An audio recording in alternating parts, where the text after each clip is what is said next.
Presented by Adishakti films. बिना देखे तेरी तस्वीर बना सकता हूँ, बिना मिले तेरा हाल बता सकता हूँ। हरे मेरी मोहब्बत में इतनी ताकत है कि तेरे आँख के आंसू अपनी आँख से निकाल सकता हूँ।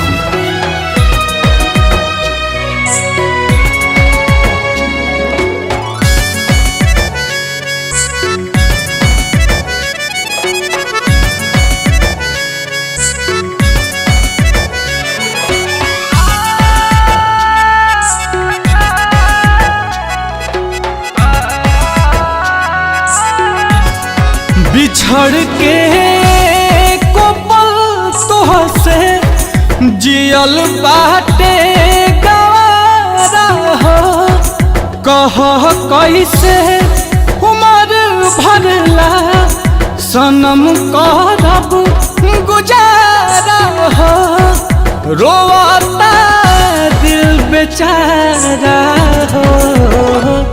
होई प्यार न दोबारा होई प्यार न दोबारा होई प्यार न दोबारा होई प्यार न दोबारा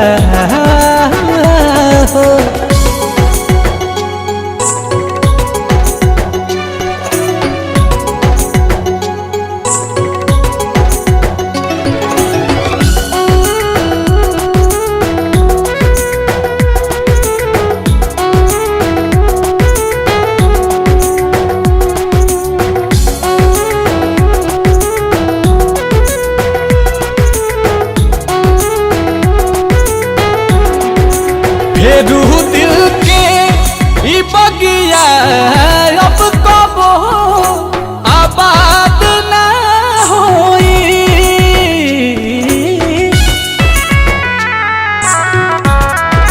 सिवा तोहरा रहे ना प्यार कबो तहरा बात ना होई। अचानक के सब खत्म भई ना बुझ पैली सारा होई प्यार न दोबारा होई प्यार न दोबारा होई प्यार न दोबारा होई प्यार न दोबारा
होई प्यार न दोबारा हो।